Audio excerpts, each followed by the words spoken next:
Bonjour, est-ce que vous avez envie de savoir comment l'énergie va circuler en fait dans un terrain, dans une maison, dans un immeuble, dans un appartement?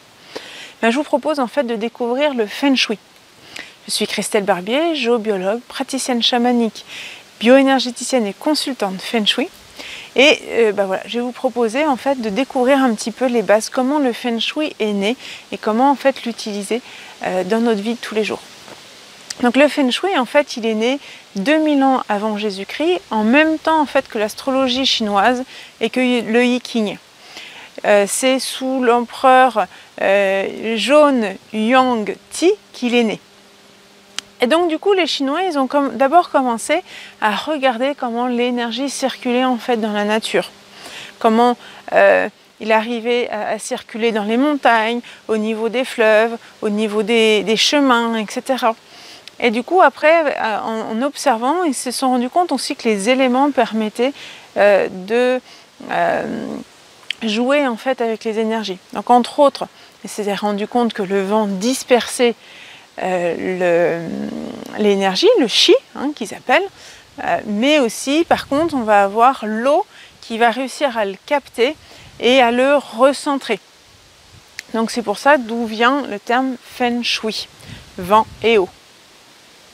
Donc ils l'ont d'abord utilisé beaucoup pour les particuliers, pour réussir à avoir une bonne circulation d'énergie, donc dans les terrains, mais aussi dans les maisons, dans les appartements, et puis à l'époque bien sûr aussi dans les palais. C'était quand même aussi important pour l'empereur à l'époque. L'énergie avait besoin vraiment de pouvoir circuler partout dans le terrain ou dans la maison. Le chi va rentrer par la porte d'entrée. Et après, c'est important de pouvoir bien le faire circuler à l'intérieur des maisons et des 9 secteurs qu'on verra un petit peu plus tard. Parce qu'ils se sont rendus compte en fait que notre environnement avait un impact en fait sur notre façon d'être. Donc c'est ce que je disais, ça a été utilisé donc pour les particuliers, après ça a été utilisé aussi pour les professionnels dans les entreprises, principalement à Hong Kong et aux États-Unis, parce qu'ils ont réussi à augmenter en fait la prospérité de certaines entreprises grâce à ces grands principes. Donc tout à l'heure je vous avais parlé des 9 secteurs, donc ils se sont rendus compte en fait qu'un espace va être divisé en 9 secteurs principaux et c'est sur ces 9 secteurs que le Feng Shui va pouvoir avoir un impact dessus. Donc il va y avoir le secteur de la santé, la famille, du couple, de la notoriété, de la spiritualité, des connaissances, de la notoriété. Et donc chaque secteur va avoir sa particularité. Donc là, on a vu quelques-uns, je ferai une autre vidéo pour vous permettre de connaître un petit peu mieux les 9 secteurs. Mais du coup, il est important de vraiment bien harmoniser en fait ces différents secteurs dans un bâtiment ou même dans un jardin pour réussir à avoir une bonne circulation de l'énergie. Alors comment on peut faire pour bien harmoniser en fait l'énergie dans les 9 secteurs? Et bien, chaque secteur en fait va avoir un élément principal. Comme par exemple le secteur de la santé va avoir en élément principal le bois. Et bien, par exemple, au niveau de la couleur, on peut apporter du vert ou du marron. Ou on peut aussi apporter des symboles de cet élément, comme par exemple des plantes. Je vais travailler en fait avec moi les représentations des personnes. Je n'utilise pas vraiment le Feng Shui traditionnel parce que on est plus occidentaux, on est plus français et du coup la mythologie, les rites chinois ne nous parlent pas forcément. Je ne sais pas si par exemple le crapaud à 3 pattes va forcément vous donner une symbolique bien précise, alors que pour les Chinois c'est quelque chose de très important. Donc moi je vais plutôt travailler en fait avec vos propres symboliques. On va aller travailler ensemble, je vais vous poser des questions pour savoir quelles sont vos représentations personnelles.